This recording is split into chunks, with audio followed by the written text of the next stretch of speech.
Minisiteri y'Ubuzima yatangaje ko abantu 11 mu bari barwaye indwara ya Marburg bamaze gukira kandi bose bakaba batashye bameze neza. Inkuru nziza kandi nuko urukingo rwa Marburg rwamaze kugera no mu Rwanda.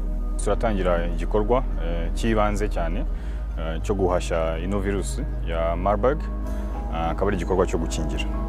Igikorwa cyo gukingira kikaba kiza gutangira cyane dutangirira kubahura n'abagira ikibazo cya Marburg, cyane abakora mu nzego z'ubuvuzi, abaganga, abaforomo n'abandi bakora muri uru rwego, n'abandi bafasha muri kino gikorwa cyo guhashya Marburg.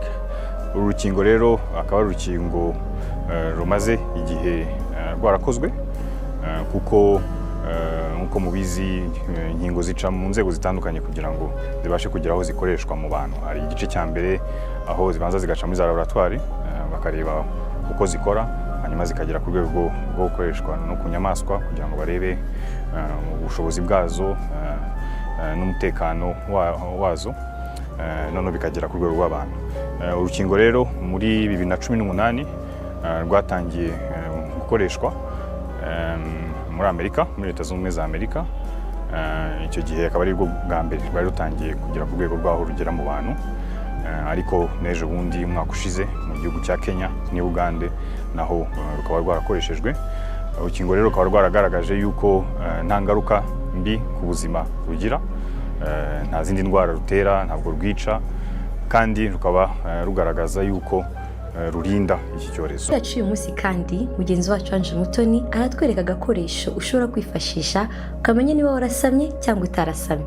Tumukurikire. Ibikoresho tubiri turatandukanye, kamanze mbereke uburyo kano gakoreshwa.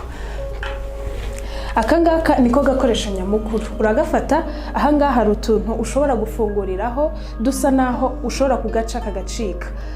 Uragaca gutya, hanyuma ugakuramo agakoresho karimo hano imbere. Ariko kakangaka iyo ukuyemo kano gakoresho haba harimo n'akandi. Akangaka nagafasha akangaka kugumana ubuziranenge. Aka niko nyamukuru twifashisha. Hanyuma nanone twifashisha aka gakombe niko umuntu ashyiramo inkari kugira ngo abashe gupima nimba yarasamye cyangwa atarasamye.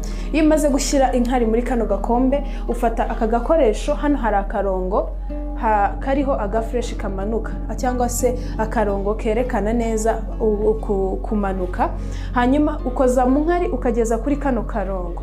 Muri aka gakombe uba washyizemo inkari zawe, hanyuma ugakozamo gutya muri za nkari kugeza kuri ka karongo, hanyuma ugategereza amasegonda 30.